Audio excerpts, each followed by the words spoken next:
Hello guys, this is me Simo Orahara, and in this video I'll give you my list of the 7 strongest holos in Bleach. The classification was to be about the strongest espada, but because this list includes a character who is not one of them, I decided to make the classification general about holos, and what makes it more difficult to think about the classification of holos is that there is no clear criterion for making a specific espada stronger than the other based on the classification made by Aizen Sasuke, or even the battles of the powerful espada, especially the fake Karakura fights, because frankly some of those fights weren't in a good way that shows you the true strength of the espada characters. The important thing is that my classification is based on the power of the holo in terms of destructive power and the effectiveness of each one of them, especially since the resurrection of Arankara brings out the true strength of their holo powers. So guys, let's start.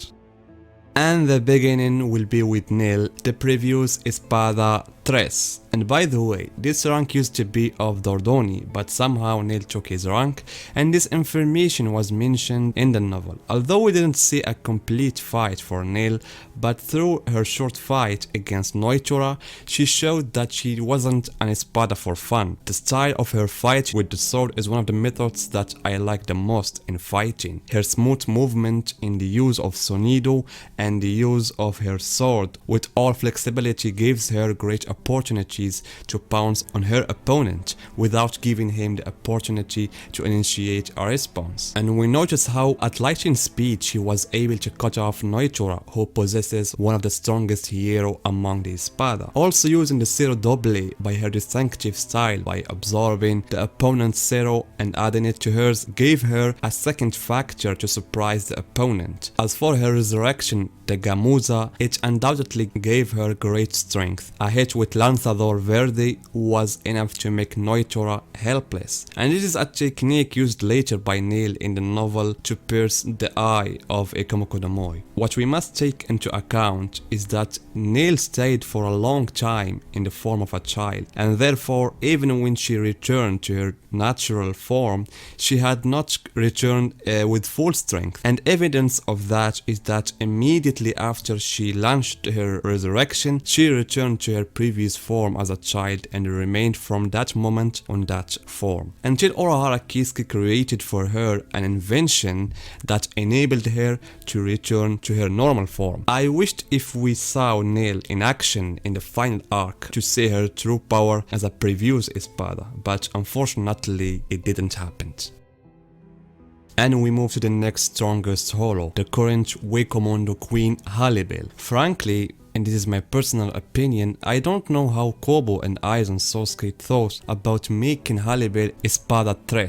Did Hollybell's sexy body have a role in Aizen placing her in this rank or what? I watched her fight against Toshiro and I didn't find a convincing reason to put her in that rank. When it comes to abilities, I found her water-based techniques are among the powers that are not very effective in defeating opponents of her same level, and if she had to fight an opponent who had the same abilities as she has, like Toshiro, or when she was thinking about attacking Yamamoto, who possess a fire Zanpakuto that can vaporize any water attacks of hers, that would make her in a real struggle in facing those kinds of enemies. And here I do not underestimate her strength, but I see that her classification was not successful by making her above Elicura and Grimjo, or maybe putting her on that rank was based on her leadership personality and Aizen's desire to benefit from her leadership skill. But nevertheless, it remains among the espada who possess several multiple abilities, and the technique that I like the most is Air Viando, when she made Toshiro's attack useless by melting Toshiro's eyes. And I wonder if she could use the same technique in the attack. Boiling water will have a very dangerous effect on the enemy. And so after the end of the battle against Aizen Sasuke and the death of both Baragon and Stark, Hollybell it was the one who took over the role of Ekkomokodomoi. But I must point out that there was a fight between Yhwach and Hollybell, because as we know, the first thing Yhwach did before the invasion of the Soul Society is invasion the Ekkomokodomoi, and so there was a short fight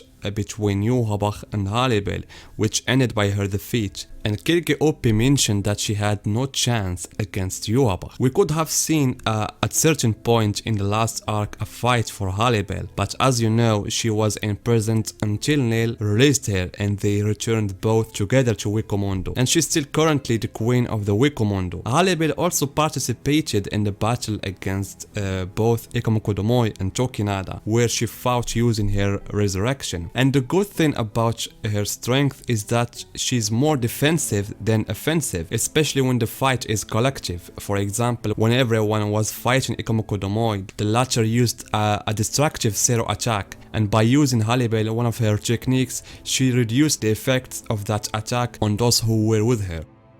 And we move to the uncrowned king, and my favorite espada, Grimjo. If you remember, in one of the scenes, Baragon mentioned that every espada is characterized by one of the causes of death, which are the basis of their strength, and he stated that each espada has a specific cause, and the cause of Grimjo was destruction, and Grimjo embodied this concept on his enemies. Unlike many espada, Grimjo is very effective in combat. If we remove Ichigo, the only character that I think Grimjo wanted to fight, not to kill, he almost embodies the Panthera animal in the implementation of deadly attacks, and his favorite method is to penetrate the body of his victim with his bare hand. We notice how he did that with Rukia in his first appearance, and in his second return to the real world, he was about to blow her head with a zero, and he had several fights with one hand against Ichigo, and he forced Hirako to use his mask. And when Inoue Orohime returned his hand, we noticed how he penetrated Luffy's chest and then killed him with a zero that made the upper half of his body disappear from existence. And Grimjo's obsession with Chirin is embodied in his most powerful technique, Disgaron, in his resurrection. And by the way, the resurrection of Grimjo is among the best. It gives him a great flow of movement without any obstacles, unlike the resurrection of both Nail and Hollybell. And if we go back to Grimjo's fight against Ichigo, in my personal opinion, it remains an equal fight. But I don't know if the old man Zangetsu raised Ichigo's strength after Orohime treatment of Ichigo from that injury that Elicura caused to him, and because of that he was able to defeat Grimjo like what happened to Zaraki. But regardless of Grimjo's defeat, the latter did not die, and therefore he had almost 2 years to train and become more powerful. And in the novel it was mentioned that Grimjo, after his defeat by Ichigo, continued to train and ate several Minos and Arankara in order to avenge his defeat. I previously mentioned in a video that Kobo was not successful in writing the path of Grimjo in the last arc, but from the few scenes in which Grimjo appeared, it made clear that his strength increased. With one hit he was able to split Kilge into 2 halves, and in his first clash with Asken, Grimjo showed that he was able to use a technique similar to Disgaron, and so that with one hand and without being in resurrection form, he was able to destroy the building in which Asken was located. And besides the fact that Grimjo was a direct reason for Asken's defeat, he benefited greatly from his battle against him. Being poisoned by Asken Naklovar made him able to create immunity against poisons. In the novel, Grimjo had a fight against Luffy, and the latter, as a trump card, tried to poison Grimjo with a poison similar to the one Mayuri used against the zombie Toshiro. And as Luffy said, even captains can't resist this poison, but the poison didn't have any effect on Grimjo because of his previous fight against Asken. Also, when the war against Yhwach ended, and in the absence of the 3 Grimjo, Hollybell and Nail who were in the Soul Society during the war against the Quincy, a civil war had taken place in Ekkomokodomoi for rule, and so a lot of Arankara and Horos were fighting each other to take the throne. Unfortunately for those who started this civil war, they met with the return of Grimjo, who defeated them all and restored the situation as it was before. And Grimjo also had a big role in the great battle against Ekkomokodomoi. That's why it can be said that Grimjo, if he wanted to be the ruler or the king of the Ekkomokodomoi, would have done that, but that wasn't his true desire.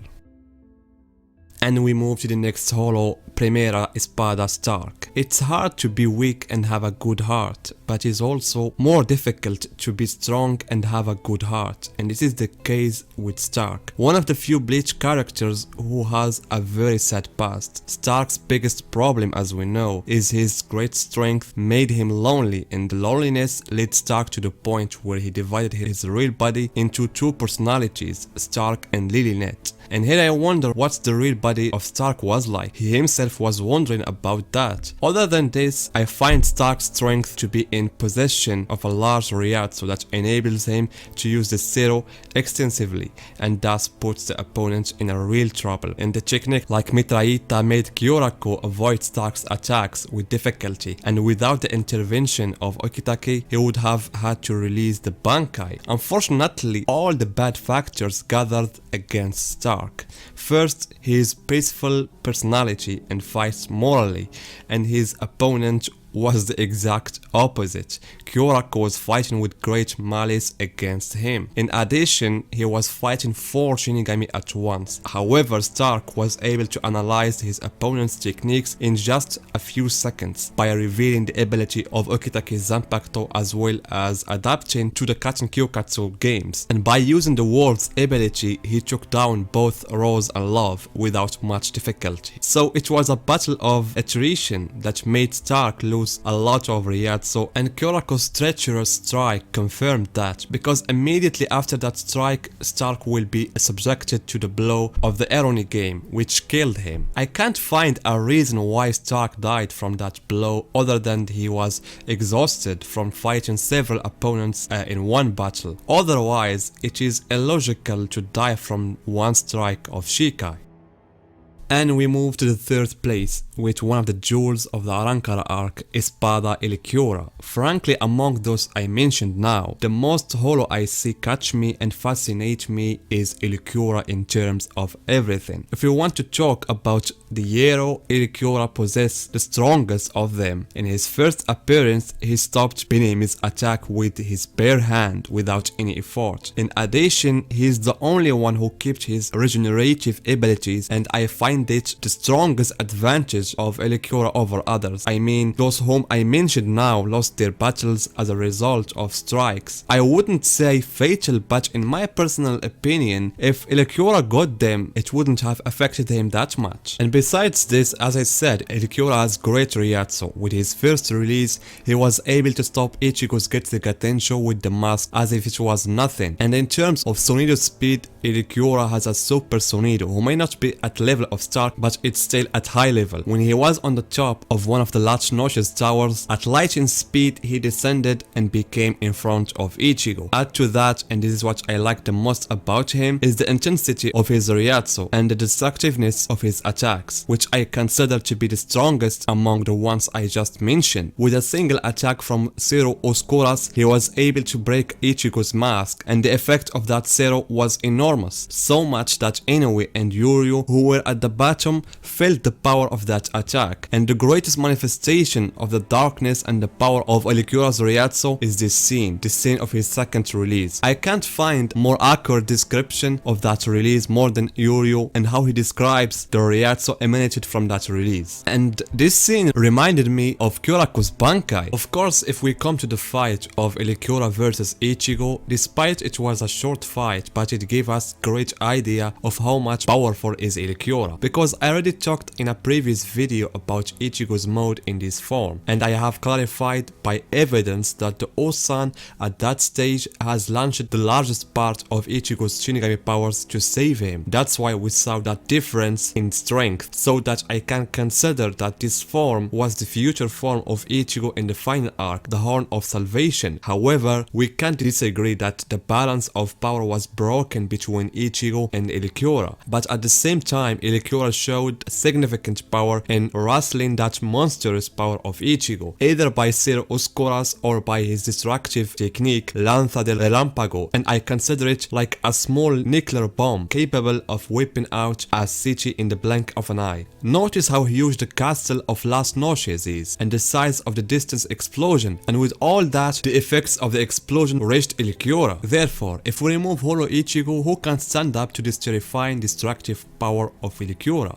Super Sonido, regenerative abilities of the external organs, Zero Oscuras, and Resurrection Segunda Etapa, and the technique of Lanza del Relámpago. All of these factors make Elicura, in my opinion, the second most powerful espada.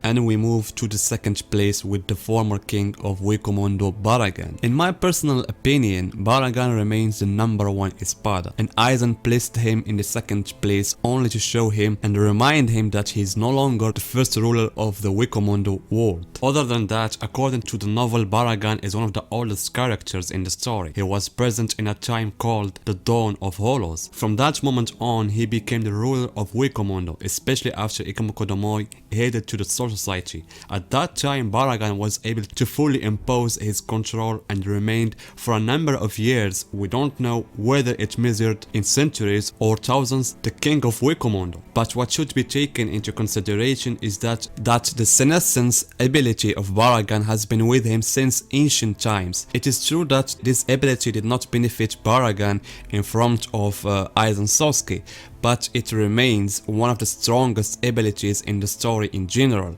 I mean, we notice how even before launching his Zanpakuto, Baragon was able to bring out the terror of that ability by slowing down Soifon's attack. But when the latter released his Zanpakuto Arrogante, the senescence ability becomes at another level. And frankly, I still remember the horror that ran deep inside me when I was watching Baragon's ability for the first time. I was sure that this ability is difficult to be overcome. Anything that hits it, even a small amount, leads to inevitable death. Even Kid was not useful against him. And the most remarkable thing is that Baragon was able to hold out against Soifon's Bankai twice. And the last time it was from a very close range, and yet it didn't affect him enough to defeat him. In the end, no one was able to eliminate Baragon except his own power, although the way he was defeated remains vague in my opinion.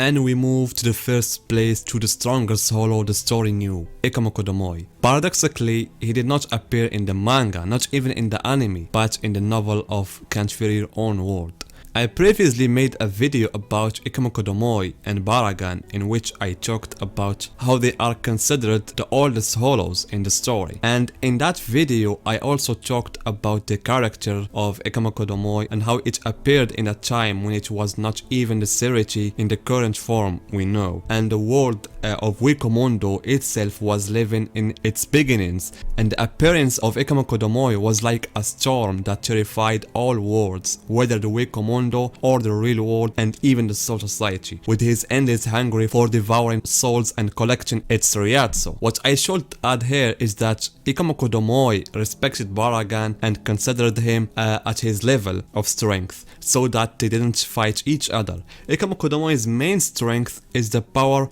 of his Ryatsu. Ryatsu is so mythical that it can't be purified by Zanpakuto, and if it's removed from existence, this is enough to upset the balance of the worlds. This alone shows you how much spiritual power he possesses, and the evidence of that is when he attacked the Soul Society for the first time and fought the Shinigami. Many Shinigami characters intervened to try to stop him, and among them was the young Yamamoto. And in the end, Ekkomokodomoi was defeated by Ichibi and Uetsu Nimaya. Ichibi removed his name and gave it the new name Ekkomokodomoi, while Nimaya made him into a demonic sword, and whoever holds it, Ekkomokodomoi absorbs its own Ryatsu. The strange thing here is that Ekkomokodomoi never developed into the Vasto Lord stage. He remained a Jukas, but at the same time, and as the novel describes him, he collected all the characteristics of the three well-known species, Gillian, Adyukas, and Vasto Lord. He has the large size of the Gillian and the variation of Adyukas and the intensity